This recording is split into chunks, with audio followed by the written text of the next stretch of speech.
ओबीसींना आरक्षण आणि त्यासोबत मराठ्यांना आरक्षण हा जो विषय आहे, हा विषयामध्ये 50% कॅप जी आहे 52% ती वाढवण्याच्या अनुषंगानं नेमकेपणाने याच्यात काय झालं, नाहीतर पहिलेच्या 19% आता नव्याने पुन्हा टाकून दोघांनाही नीट त्याच्यामध्ये जर हिस्सा मिळाला नाही तर ते योग्य होणार नाही।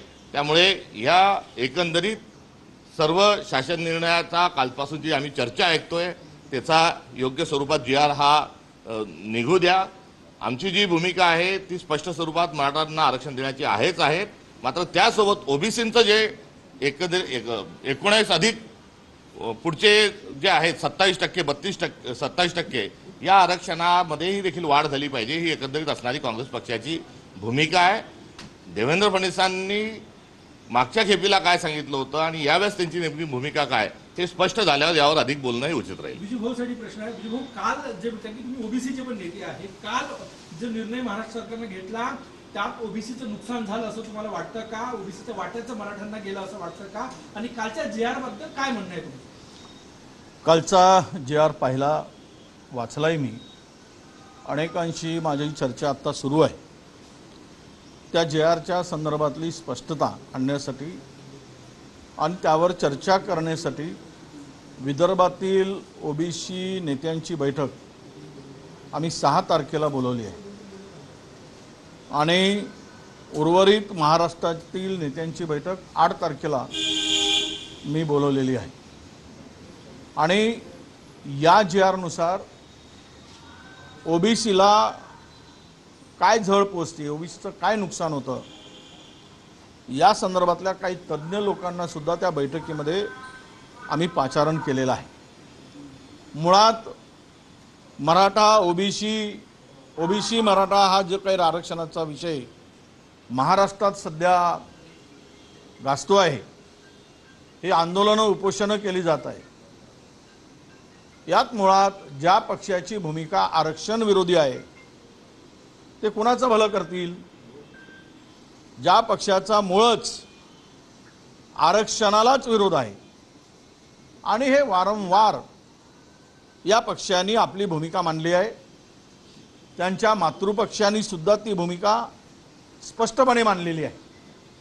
आणि असं असताना निवडणूक आली की समाजाला खेळवणं आणि मतांचा फायदा उपटणं एवढंच काम महायुती सरकार करत आहे। मुळात ज्यावेळेस जरांगे पाटलांचा मोर्चा नवी मुंबईपर्यंत आला आणि जो गुलाल उधळला गेला त्यानंतर परत त्यांना येण्याची पाळी का आली याचं उत्तर एकत्र सरकार चालवणाऱ्यांनी एकत्ररित्या दिलं पाहिजे। ते देवेंद्र फडणवीस असू देत किंवा एकनाथ शिंदे असू देत, दोघांच्याकडून त्या प्रश्नाचं उत्तर मराठा समाजाने आधी घ्यायला पाहिजे होता। तसं न होता काल जो काही चर्चा झाली, मला वाटतं की या संदर्भात आता अधिकचं बोलणं घाईचं होईल। ओबीसीचं नुकसान होतं की नाही, तर त्या 58 लाख नोंदी ज्या काही सापडल्या गेल्या होत्या त्यातून आतापर्यंत माझ्या माहितीप्रमाणे 96 लाख लोकांना कास्ट सर्टिफिकेट दिली गेली। त्यातील 96,000 96 लाख नाही 96,000 कास्ट सर्टिफिकेट दिली गेली। त्यांच्या व्हॅलिडिटीचा प्रश्न अद्यापही अनुत्तरित आहे।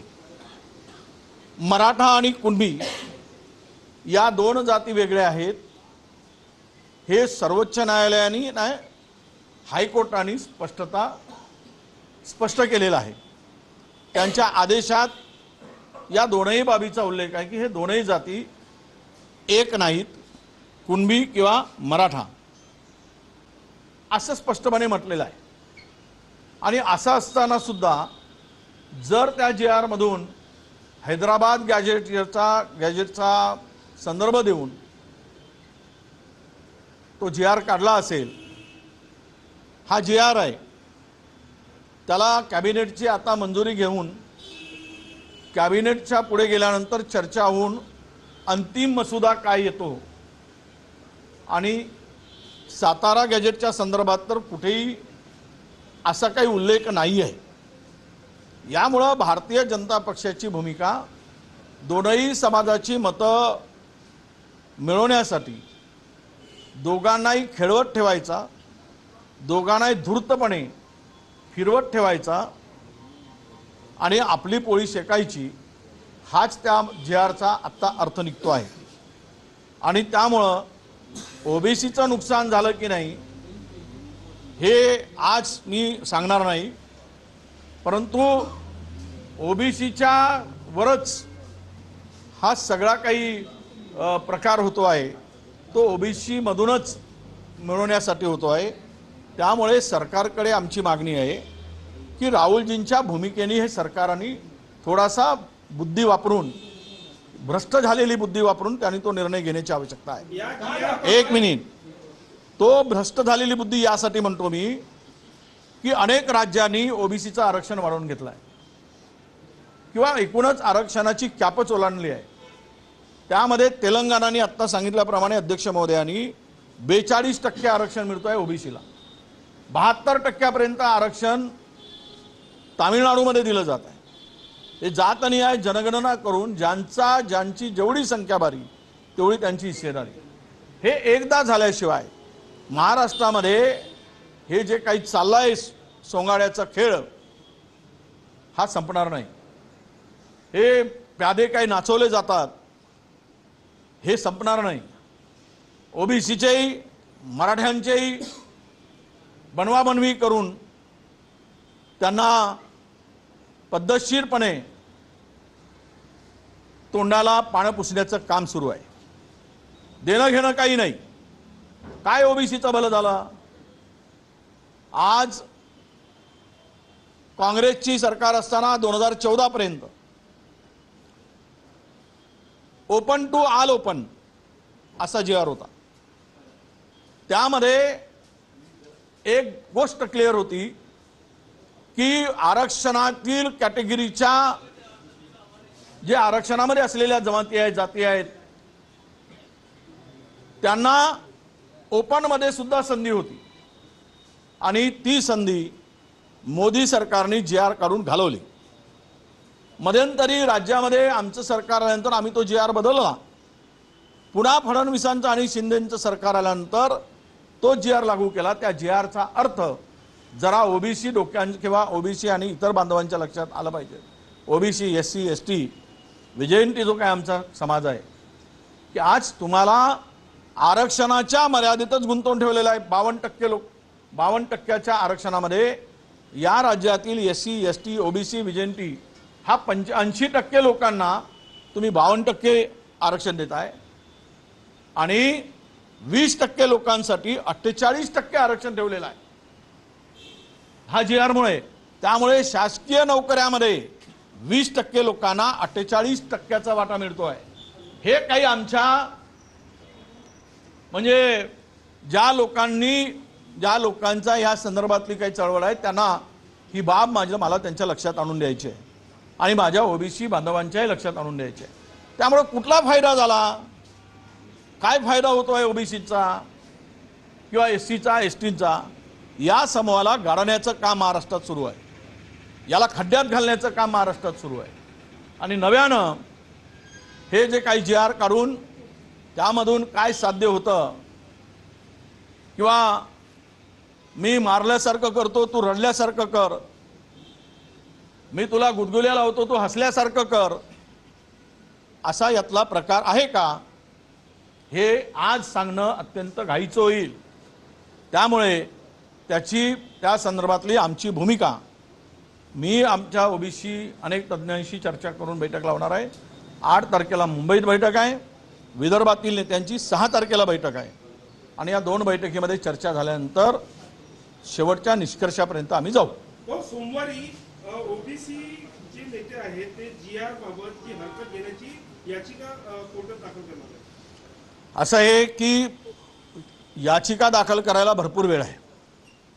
त्यामुळे घाईघाईमध्ये कुठली याचिका दाखल करून कोर्टातून तो वेगळ्या पद्धतीनं त्याचा अर्थ वगैरे काही लागेल आणि नुकसान होईल, यापेक्षा त्याचा अभ्यास करून आम्ही सुद्धा काय भूमिका मांडायची ती मांडू. विनोद पाटील जे मराठा आरक्षणात याचिका करते त्यांनी म्हटले की हा JR म्हणजे केवळ माहिती पुस्तिका आहे, याच्यात काय मराठा समाजाला फायदा होईल हे स्वतः विखे पाटील यांनी सांगा.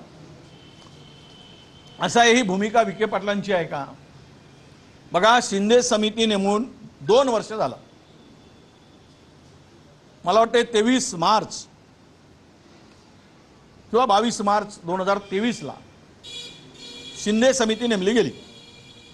शिंदे समितीला 2 वर्षाचा काळ का लागला? काहीच करू शकले नाही. कुठल्याही निष्कर्षापर्यंत शिंदे समिती गेलेली नाही.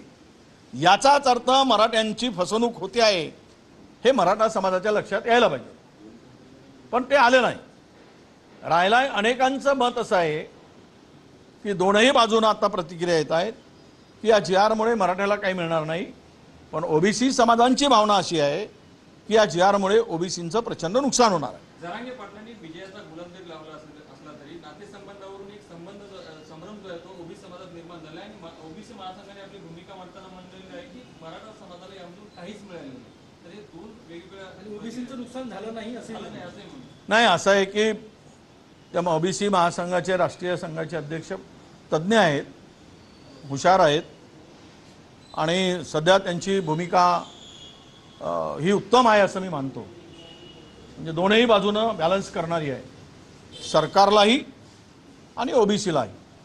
त्यामुळं कदाचित त्यांची भूमिका तशी मांडली गेली असावी. अध्यक्ष साहेबांना हिंदीमध्ये विचारायचं आहे. मुख्यमंत्री देवेंद्र फडणवीस जी ने कहा है मंत्रिमंडल उपसमिति ने मराठा समाज के हित का समाधान निकाला है.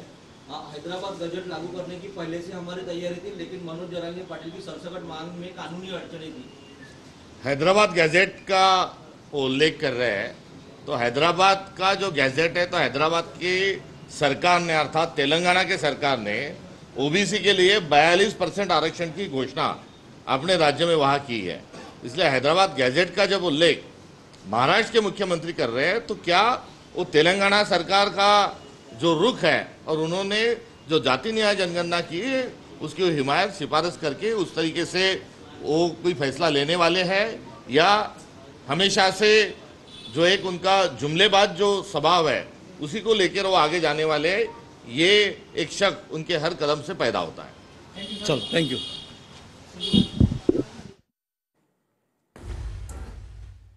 तर मी मारल्यासारखा करतो, तू रडल्यासारखा